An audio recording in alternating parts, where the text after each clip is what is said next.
Durga Binod school মাস্টারের ছেলে। অনেক দুঃখ কষ্ট সয়ে এমএ পাশ করলেও মুরব্বির অভাবে ভালো চাকরি জোগাড় করতে পারল না। শেষ অবধি হলো কেরানি। এখনকার দিনে কেরানিগিরির আবার দুটো ভাগ হয়েছে। নিচু কেরানির মাইনে হয় ১৬০০ টাকা থেকে শুরু, আর উঁচু কেরানির মাইনে হয় ২৫০ টাকা থেকে। মুরব্বিহীন দুর্গা বিনোদ নিচু ধাপের কেরানি হলো, তাও জুটলো অনেক কষ্টে। এমএ পাশেও কুলো আনি। এই কেরানিগিরির জন্য আবার পরীক্ষা দিতে হয়েছিল। যাক, চাকরিটা হয়ে দুবেলার অন্নের সংস্থান তো হলো। দুর্গা বিনোদের পড়াশোনার শখ আছে। সন্ধ্যা ৭টা থেকে সে লাইব্রেরিতে হাজিরা দিয়ে চলল রাত ৯টা অবধি। দর্শন শাস্ত্রে সে এমএ পাশ করেছে। এবার হিন্দু দর্শনটা সে ভালোভাবে বুঝে নিতে চায়। ধর্ম কি, ঈশ্বর কি, মানুষ কেমন করে নিজের মধ্যে ঈশ্বরকে উপলব্ধি করে, এই বুঝতে বুঝতে শেষে এসে পড়ে যেসব সাধু সন্ত মাহাত্ম্য সাধনা করতে করতে ভগবত শক্তি লাভ করেছিলেন তাদের কথা। দুর্গা বিনোদ একদিন খবর পেল হাওড়ার এক গ্রামে এক তান্ত্রিক আছে, যিনি অলৌকিক ক্ষমতার অধিকারী। কানে কাঠি দিয়ে কালা মানুষের বধিরতা দূর করেন, কঠিন বাতের বেদনা সামান্য বুলিয়ে আরাম করে দেন। যিনি খবরটা দিয়েছিলেন তিনি সঙ্গে করে নিয়ে গেলেন।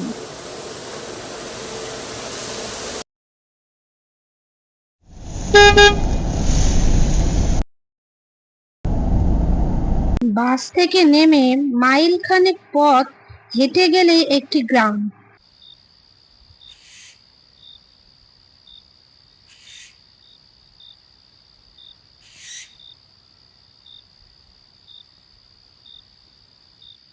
গায়ের গোড়াতেই এক পুকুর পাড়ে একটি ছোট্ট মন্দির, পাশেই একখানি চালা ঘর।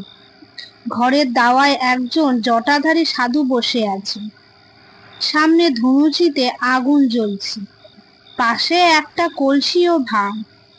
কয়েকজন পুরুষ ও মহিলা হাত জোড় করে সামনে মাদুরে বসে আছে। দুর্গা বিনোদ বসে পড়ল।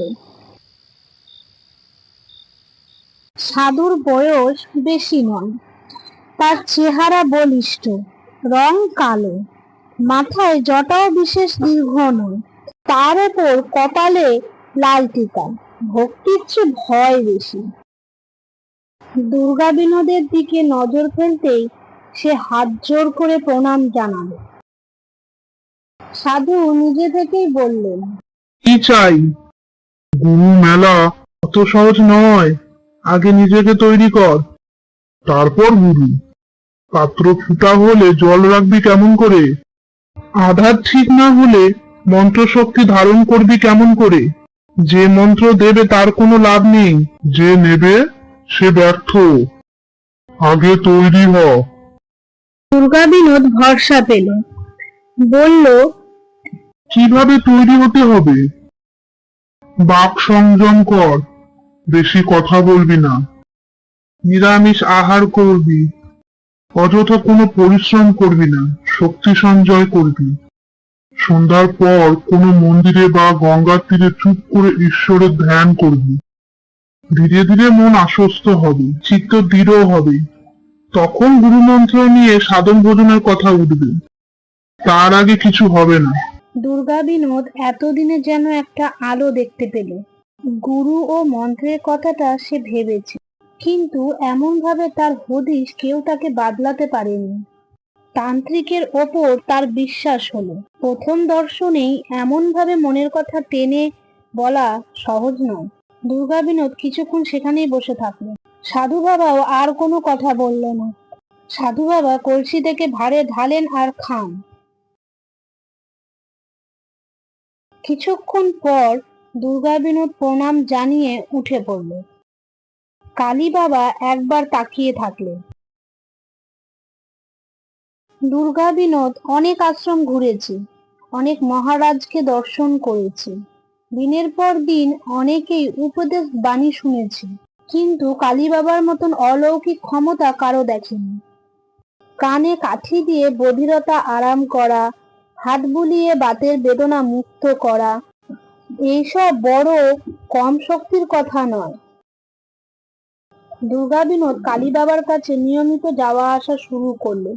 যদি উনি প্রসন্ন হয়ে কৃপা করেন, তাহলে দুর্গা বিনোদও একদিন কৃতার্থ হবে। কালী বাবা সেই যে প্রথম দিন কথা বলেছিলেন, তারপর থেকে আর কথাই বলেন। প্রণাম করলে হাসেন আর হাত তুলে বলেন, জয়োস্তু।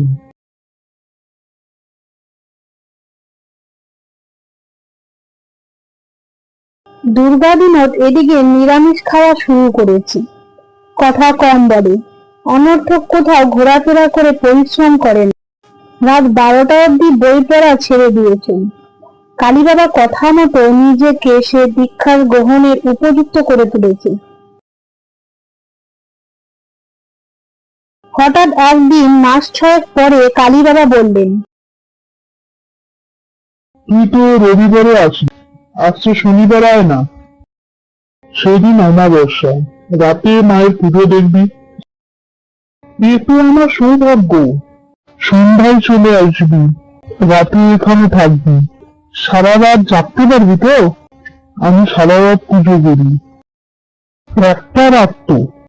তাহলে আসার সময় মায়ের পুজোর জিনিস নিয়ে আসিস। কি আনতে হবে বলি? তুই আর কি আনবি? 3 বোতল বেশি মদ আনবি, কারণ বাড়ি তাতেই হবে। কালী বাবা গুনগুন করে উঠলেন, মদ খায় মা কালী। দুর্গা বিনোদ সেদিন খুশি হলো। কালী বাবা মত চেয়েছেন, পুজো দেখার জন্য ডেকেছেন, এবার তিনি প্রসন্ন হবেন।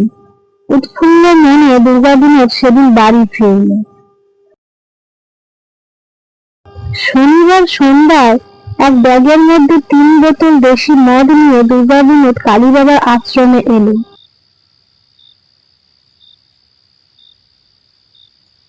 কালী বাবা দাওয়ায় বসেছিলেন। বললেন, এনেছিস? দে। কালী বাবা বোতল নিয়ে চলে গেলেন আর বলে গেলেন, এখানে 2 ঘন্টা বস, পুজোর সময় আমি তোকে ডাকবো। মাদুর পাতা ছিল, দুর্গা বিনোদ সেই মাদুরের ওপর উঠে বসলো। কয়েক মিনিট বসে থাকার পরেই দুর্গা বিনোদ বুঝলো রাতের অন্ধকারে চুপ করে বসে থাকার মতন স্থান এটা নয়। কানের পাশে মশার ডাকা থামতে চায় না। বুদ্ধি করে দুর্গা বিনোদ ব্যাগের মধ্যে একখানা চাদর এনেছিল। এবার সেই চাদরখানা দিয়ে আপাদে মস্তক মুড়ে দিল। শুধু চোখ দুটো বেরিয়ে রইল। তবুও মনে হয় মশা কামড়াচ্ছে, ঝিঝি পোকা ডাকছে, চারিপাশে নিঝুম। এভাবে কতক্ষণ বসে থাকতে হবে কে জানে। পাশে একজন কথা বলার মানুষ থাকলে ভালো হতো। বড় একা একা মনে হয়। দেওয়ালে হেলান দিয়ে দুর্গা বিনোদ ঝিমুতে শুরু করে। দুর্গা বিনোদ কোনো এক সময়ে বোধহয় ঘুমিয়ে পড়েছিল। সহসা ঘুম ভাঙলো কালী বাবার ডাকে। আয়, উঠে আয়, এবার মায়ের যজ্ঞ হবে। ধর্মর করে উঠে দুর্গা বিনোদ কালী বাবার অনুসরণ করল।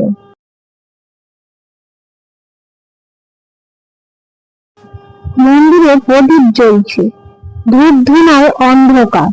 ছোট প্রতিমাটি ধোঁয়ায় আচ্ছন্ন। সামনে কিছু ফুল আর মদের 3টে বোতল। কালী বাবা বললেন, তুই দরজার বাইরে বস। দুর্গা বিনোদ বসে পড়ল। এদিকে কালী বাবা আসনে বসলেন। যজ্ঞ শুরু হলো। কালী বাবা কি যেন বিড়বিড় করে মন্ত্র পড়ছে আর আগুনও ছুটছে। কিছুক্ষণের মধ্যেই চারিদিকটা কালো ধোঁয়ায় আচ্ছন্ন হয়ে গেল। কিছুক্ষণ পর হঠাৎ দেখি দরজার পাশে আর একজন কে বসে আছে। কে ও? কখন এলো? কালী বাবা এক ভার মদ নিয়ে সেই লোকটি মুখের সামনে ধরলেন। লোকটি মদ খেয়ে নিল। লোকটি এবার হাতে ভার নিয়ে আমার দিকে এগিয়ে দিল। কোনো মানুষের হাত যে এত লম্বা হয় দুর্গা বিনোদ তা জানতো না। হাতখানা সোজা দরজা পার করে দুর্গা বিনোদের মুখের কাছে চলে এলো। দুর্গা বিনোদের সারা দেহ কেঁপে উঠল। দুর্গা বিনোদ আবারও লোকটির দিকে ঘুরে তাকাতেই চমকে উঠল। লোকটির কি বীভৎস ফ্যাকাশে শরীর, সারা শরীরে ক্ষত বিক্ষত, চারিদিক থেকে রক্তের ছিটে ফোটা লেগে আছে। দুর্গা বিনোদ আর সেখানে এক মুহূর্ত বসে থাকতে না পেরে প্রাণপণে ছুটল।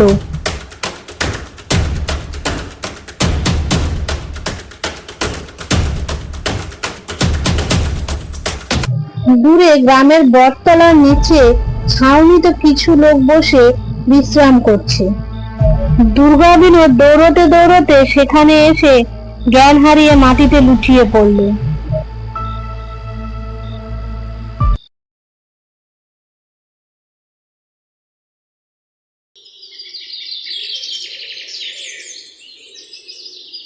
পরদিন সকালে সেই লোকগুলো দুর্গা বিনোদকে বাসে তুলে দিয়েছিল। ভয়ের ভাবটা কাটিয়ে উঠতে কদিন তার সময় লেগে গেছিল।